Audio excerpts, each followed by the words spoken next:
विमल पोलो जोबा केसरी, हर पल मनाओ केसरी त्योहार। नमस्कार, आप देख रहे हैं राष्ट्र की बात। मैं हूं मानक गुप्ता। मेरे साथ स्टूडियो में बीजेपी और जेडीयू की तरफ से बोलने वाले दो प्रवक्ता। यहां बीजेपी से धनंजय गिरी आ गए और जेडीयू की तरफ से आज सत्यप्रकाश मिश्रा बोलेंगे। बाकी मैं मानुष से परिचय थोड़ी देर में कराता हूं। मुद्दा आपको पता ही है, जैसा हमारे प्रमोशन में आप देख रहे होंगे, पूरी की पूरी कांग्रेस पार्टी, सारे वरिष्ठ नेता आज बिहार की राजधानी पटना में हैं। कांग्रेस वर्किंग कमेटी की बहुत इंपॉर्टेंट मीटिंग बिहार की राजधानी पटना में हो रही है और इस तरह की बैठक कांग्रेस पार्टी बिहार में 84 साल बाद कर रही है।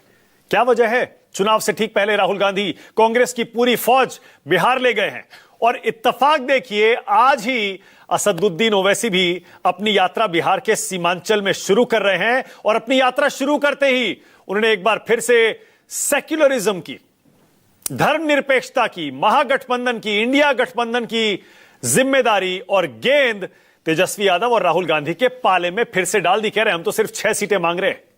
अगर आप चाहते हो वोटों का बंटवारा ना हो तो राहुल गांधी और तेजस्वी यादव को इस पर विचार करना चाहिए।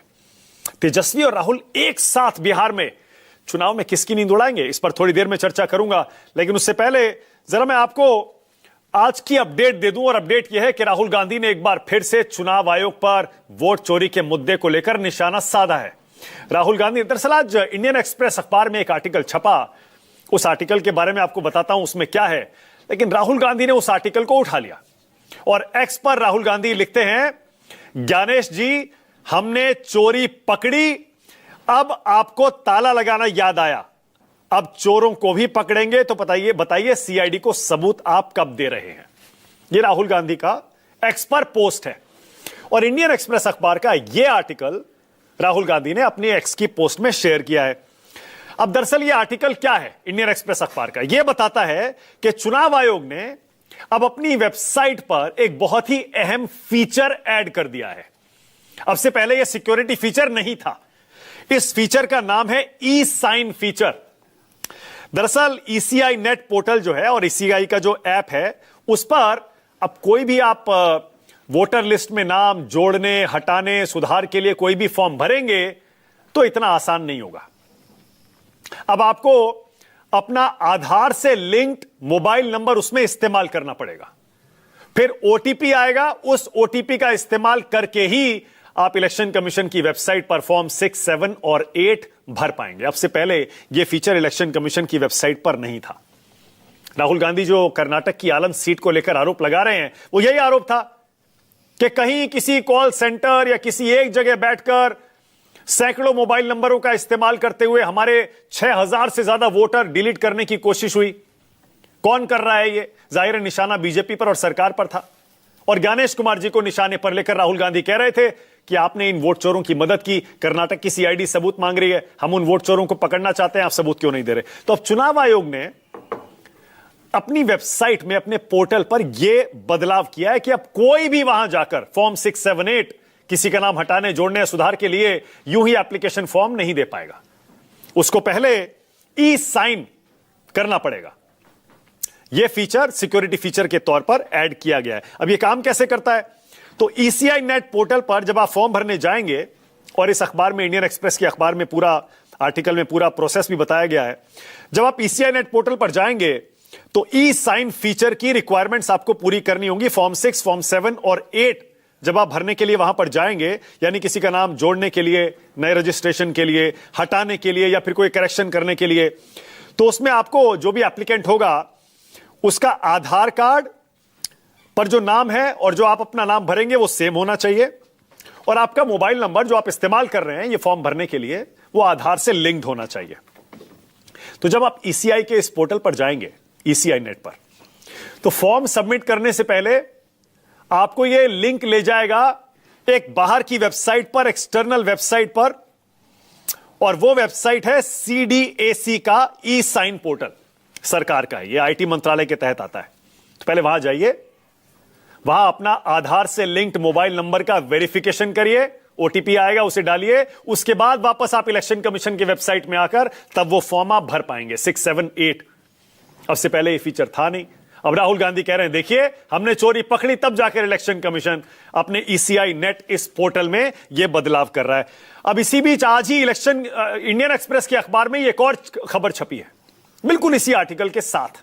और उसमें बताया गया है कि सीआईडी की जो जांच चल रही है कर्नाटक में, आलंद की सीट में ये 6000 वोटरों को जोड़ने की जो काटने की जो कोशिश हुई, उसमें सीआईडी के सूत्रों से जो आर्टिकल छपा है उसमें कहा गया है कि करीब 100 सिम कार्ड इसके लिए यूज किए गए थे, 6000 से ज्यादा नाम काटने के लिए। और ये जो 100 सिम कार्ड थे, इनके लिए फर्जी आईडी का इस्तेमाल हुआ था ये सिम कार्ड लेने के लिए। और ये वो सिम कार्ड हैं जिनका देश में कई इलाकों में साइबर अपराधों में इस्तेमाल किया गया था। इन्हीं साइबर अपराधों में शामिल मोबाइल नंबर्स का इस्तेमाल कर्नाटक की आलंद सीट से वोटरों को काटने के लिए इलेक्शन कमीशन की वेबसाइट पर किया गया। 254 केंद्रों पर यह ऑनलाइन आवेदन किए गए थे। अब जाहिर है ये जो सीआईडी की जांच है वो धीरे धीरे आगे बढ़ रही है। कर्नाटक सरकार के सूत्रों से और सीआईडी के सूत्रों से खबर यह भी मिल रही है कि इलेक्शन कमीशन अगर ये और जो जानकारी सीआईडी मांग रहा है नहीं देता है तो फिर कोर्ट जाने पर भी विचार हो रहा है। अब इलेक्शन कमीशन कह रहा है हमने सारी जानकारी दे दी। सीआईडी के सूत्र कह रहे हैं कि आपने जो आईपी एड्रेस दिए इलेक्शन कमीशन ने वो डायनामिक थे, उनसे हम ये पता नहीं लगा सकते कि आखिर ये कौन लोग थे जो ये एप्लीकेशन फॉर्म भर रहे थे वोटर डिलीट करने के। आप हमें डेस्टिनेशन एड्रेस, आईपी एड्रेस और डेस्टिनेशन पोर्ट्स दीजिए, तब पता चलेगा। और सीआईडी ये कह रही है कर्नाटक की इलेक्शन कमीशन ये जानकारी हमको नहीं दे रहा है। इसी को राहुल गांधी मुद्दा बना रहे हैं, आज भी लिख रहे हैं ज्ञानेश जी बाकी की जानकारी अब दे दीजिए। अब आपको पटना की सीडब्ल्यूसी मीटिंग की कुछ तस्वीरें दिखाता हूं और बताता हूं कि आज वहां का क्या हुआ। ये देखिए, राहुल गांधी, मल्लिकार्जुन खड़गे, सारे कांग्रेस के बड़े नेता, वर्किंग कमेटी के मेंबर एक साथ आज पहुंच गए बिहार, राजधानी पटना में कांग्रेस के मुख्यालय सदाकत आश्रम में, जहां 84 साल बाद यह अहम बैठक आज हो रही है। अब आजादी के बाद यह पहली बार जो बैठक हो रही है, इसमें बेरोजगारी, किसान, बाढ़ को लेकर जो राहत और बचाव चल रहा है, और आरोप यही है कि सरकार, केंद्र सरकार इसमें मदद नहीं कर रही, राज्य सरकार फेल हो गई।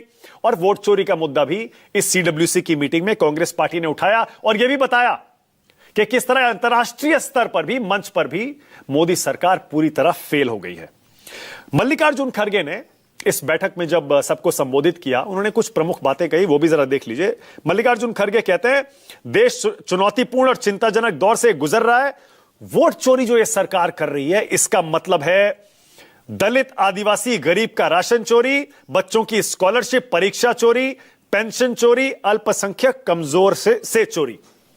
फिर बिहार का मुद्दा उठाते हैं खड़गे जी, कहते हैं यहां बेरोजगारी दर 15% से ऊपर है, लाखों युवा पलायन कर रहे हैं, सड़कों पर लाठी खा रहे हैं। और एनडीए में देखिए इनकी अंतर्कलह खुलकर सबके सामने आ गई है। नीतीश जी को बीजेपी बोझ मानती है। अब नरेंद्र मोदी की, खड़गे जी कह रहे हैं, बिहार से उल्टी गिनती शुरू हो गई है। क्या बोले खड़गे जी, जरा सुनिए। एनडीए गठबंधन में आंतरिक कलह अब खुलकर सामने है। नीतीश कुमार को भाजपा ने मानसिक रूप से सेवानिवृत्त कर दिया है। भाजपा अब उन्हें बोझ मानने लगी है। अब इत्तेफाक देखिए, जैसा मैंने पहले बताया कि आज ही असदुद्दीन ओवैसी भी अपनी यात्रा बिहार के सीमांचल में शुरू कर रहे हैं। असदुद्दीन ओवैसी की यात्रा कोचाधामन, किशनगंज, ठाकुरगंज, बहादुरगंज, ये 4-5 जो सीटें हैं सीमांचल की, वहां जहां मुस्लिम आबादी ज्यादा है, और पिछली बार 5 सीटें ओवैसी की पार्टी यहां जीती थी, वहां ज्यादा फोकस कर रहे हैं, वहां अपनी यात्रा ओवैसी शुरू कर रहे हैं। और जैसा सबको अंदाजा था, ओवैसी जी ने अपनी यात्रा शुरू करते ही मोदी सरकार को तो घेरा ही, एनडीए को, बीजेपी को, नीतीश कुमार को, उनको तो घेरा ही, लेकिन उनका निशाना हालांकि थोड़ा सॉफ्ट, नरम रुख था, फिर भी निशाना महागठबंधन पर भी था। असदुद्दीन ओवैसी कह रहे हैं बिहार की जनता देख रही है बीजेपी की बी टीम कौन है। हमने तो इनसे कई बार कहा हमें 6 सीटें दे दीजिए और महागठबंधन में शामिल कर दीजिए अगर आप भी बीजेपी को हराना चाहते हैं। क्या बोले ओवैसी, सुनिए। हमारे अख्तरुल ईमान साहब ने 2 खत लिखा है लालू प्रसाद यादव को, एक खत लिखा तेजस्वी यादव को कि आओ हमसे इत्तेहाद कर लो, बल्कि अख्तरुल ईमान साहब ने यह तक लिख कर दे दिया कि आप मजलिस को सिर्फ 6 सीट दे दीजिए और हम अलायंस करने के लिए, इत्तेहाद करने के लिए तैयार हैं। तो चलिए डिबेट शुरू करते हैं राष्ट्र की बात में। अब आज का सवाल आपकी स्क्रीन पर। आज का मेरा पहला सवाल बिल्कुल सीधा, एक साथ उतरे राहुल ओवैसी, किसकी नींद उड़ाएंगे या किसकी नींद उड़ाएंगे? और आज का दूसरा सवाल, खड़गे क्यों बोले बिहार से मोदी की उल्टी गिनती शुरू?